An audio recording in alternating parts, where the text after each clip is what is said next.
So hello everyone दोस्तों, क्या हाल चाल आप लोगों का। आज है हमारा 1000 वीडियोस की सीरीज का 206 नंबर का वीडियो।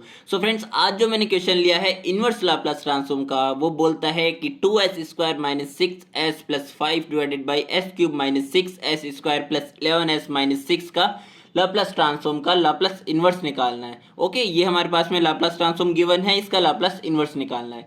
फर्स्ट ऑफ ऑल तो यहाँ पे इस तरह की टर्म्स में हमें फर्स्ट ऑफ ऑल तो जो डिनोमिनेटर में दिया हुआ है हमारे पास एक्सप्रेशन, इसको हमें सिंप्लीफाई करना है। ओके, सिंप्लीफाई करने के लिए देखिए हमें किस तरह से करना पड़ेगा। तो यहाँ पे हमारे पास जो टर्म गिवन है, इसको सिंप्लीफाई करने के लिए फर्स्ट ऑफ ऑल तो देखिए ये जो मैंने लिखा है ये किस तरह से आया है, ये चीज आप जानिए। s³ minus 6s² plus 11s minus 6 जो हमारा डिनोमिनेटर में टर्म है, इसको सॉल्व करने के लिए मैंने अज्यूम की वैल्यू की s इज इक्वल टू 1 रखने पे यहाँ पे 0 बन रहा है क्या। s इज इक्वल टू 1 रखने पे 1 माइनस 6 प्लस 11 माइनस 6, यानी कि यहाँ पे 12 माइनस 12 क्या हो गया, 0 हो गया। इट मीन्स जब मेरे पास s इज इक्वल टू 1 से 0 बन रहा है तो s माइनस 1 इसका क्या होगा, एक फैक्टर होगा इस क्यूबिक इक्वेशन का। s माइनस 1 से ये कितने टाइम्स डिवाइड होता है, इसके लिए मैंने s माइनस 1 से डिवाइड किया है s³ minus 6s² plus 11s minus 6 को।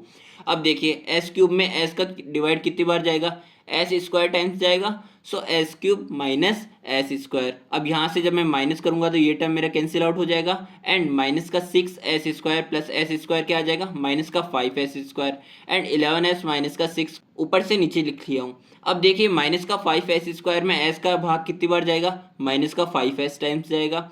माइनस का 5s को मुझे दोनों से मल्टीप्लाई करना है। माइनस का 5s² माइनस 5s को माइनस 1 से मैंने मल्टीप्लाई किया तो प्लस का 5s आ गया। अब अगेन जब मैं माइनस करूंगा तो ये term cancel out and 11s minus 5s क्या आ जाएगा, 6s एंड माइनस 6 मैंने एज इट इज ऊपर से ले लिया है। तो देखिए यहाँ से 6s में कितने बार जाएगा, s का डिवाइड 6 टाइम्स जाएगा। अब मैंने 6 से इन दोनों से मल्टीप्लाई किया तो 6s माइनस 6 हो जाएगा एंड ये दोनों टर्म्स मेरे पास फाइनली कैंसिल आउट हो जाएंगे। इट मीन्स जब मेरे पास में ये कंप्लीटली डिवाइड हो चुका है तो मैं इसको लिख सकता हूँ s minus 1 multiplication s² minus 5s plus 6 is equal to 0। अब देखिए s² माइनस 5s प्लस 6 के भी फर्दर मुझे फैक्टर्स करने हैं। तो यहाँ पे जब मैं इसके फैक्टर्स करने जाऊंगा तो मेरे पास में 6s² आना चाहिए मल्टीप्लाई करने पे इसके, जब मैं दो टुकड़े करूंगा उससे, यानी कि 5s जो है माइनस का 5s जो है इसके जब हमें दो टुकड़े करने हैं वो इस तरह से करने हैं कि ये हमारे पास में मल्टीप्लाई करके क्या दे, 6s² दे प्लस का। तो यहाँ पे माइनस का 3s एंड माइनस का 2s को जब हम मल्टीप्लाई करेंगे तो क्या आएगा, 6s² एंड इनका एडिशन करने पे मेरे पास यही टर्म भी आना चाहिए। तो मेरे पास में -3 -2 क्या होता है, माइनस का 5 होता है। ये मेरे पास में फुलफिल कर रहा है इस कंडीशन को। यहाँ से जब मैं s कॉमन लूंगा तो s माइनस 3, -2 कॉमन लूंगा तो again s minus 3। It means यहाँ से मेरे पास s minus 3 and s minus 2 दो फैक्टर्स निकल गए। फाइनली जब हम कंक्लूड करेंगे तो मेरे पास में निकल के आए s minus 1, s minus 2 and s minus 3। अब इसकी फर्दर सिंप्लीफिकेशन हम करने के लिए क्या करेंगे, यहाँ पे देखिएगा, यहाँ पे मुझे यूज में लेना पड़ेगा पार्शियल फ्रैक्शन मेथड को। पार्शियल फ्रैक्शन मेथड को यूज में लेंगे हम किस तरह से, देखिए यहाँ पे मेरे पास में जो एक्सप्रेशन है 2s² minus 6s plus 5 divided by s minus 1, s minus 2 and s minus 3, ये जो डिनोमिनेटर में मेरे पास में फैक्टर्स गिवन है ये नॉन रिपीटेड है। मीन्स कोई भी एक फैक्टर जो है दो बार नहीं है, एक बार ये सब single single. And non repeated तो है ही है, लीनियर फैक्टर्स है क्योंकि s की पावर सभी में 1 है। Non repeated linear factors in denominator में जब हमारे पास केस बनता है तब देखिए a के डिवाइड में हमने ले लिया है फर्स्ट फैक्टर को, b के डिवाइड में ले लिया है सेकंड फैक्टर को एंड c के डिवाइड में ले लिया है थर्ड फैक्टर को। अब इसको सिंप्लीफाई करते हैं, सॉल्व करते हैं फर्दर। यहाँ से जब हम इसको सिंप्लीफाई करेंगे तो फर्स्ट ऑफ ऑल तो मुझे इसका एलसीएम लेना पड़ेगा। एलसीएम जब हम लेंगे तो a के साथ मल्टीप्लाई करने में आएगा इसके डिनोमिनेटर को छोड़ के, यानी कि s minus 2 and s minus 3। B के साथ मल्टीप्लाई में आएगा इसको छोड़ के, यानी कि s minus 1 and s minus 3 and c के मल्टीप्लाई में क्या आएगा, s minus 1 and s minus 2। यहाँ से जब मेरे पास में आफ्टर एलसीएम ये दोनों टर्म्स कैंसिल आउट हो जाएंगे ना डिनोमिनेटर के LHS एंड RHS से, तो यहाँ पे मेरे पास में आएगा 2s² minus 6s plus 5 and ये expression as it is.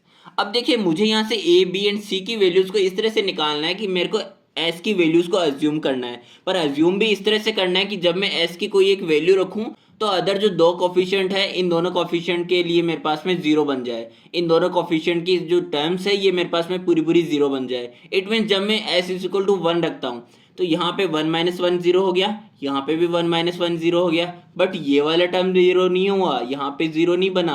It means यहाँ से मैं ए की वैल्यू निकाल सकता हूँ।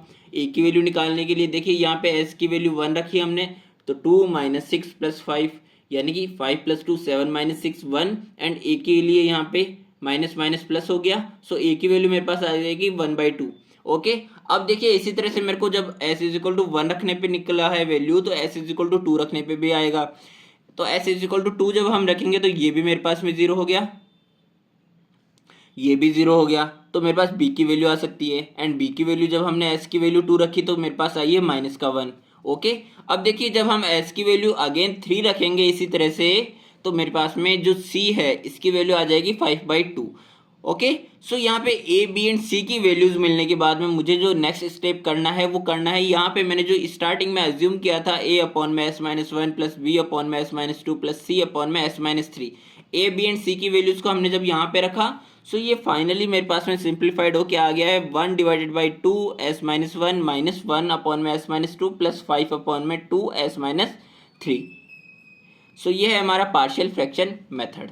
अब देखिए इसको पार्शियल फ्रैक्शन मेथड से करने का मेरा जो मोटिव था वो ये था कि यहाँ पे सिंप्लीफाइड होने के बाद में अब मैं इनका लाप्लास इन्वर्स इजीली कर सकता हूँ। कैसे?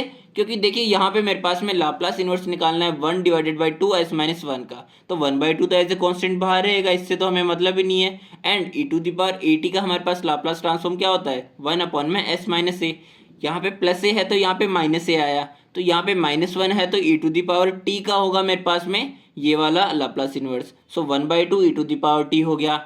एंड यहाँ से मेरे पास में -1 तो एज ए कॉन्स्टेंट बाहर रहेगा, एंड माइनस का 2 है, it means E to the power 2t आएगा प्लस का। ओके, एंड यहाँ पे 5/2 अगेन एज ए कॉन्स्टेंट बाहर, and E to the power क्या है ये देखिए s-3 है ना यहाँ पे, तो ई टू द पावर कितना आएगा प्लस का 3t। तो यहाँ पे मेरे पास में फाइनली ये लाप्लास इन्वर्स निकल के आ गया है।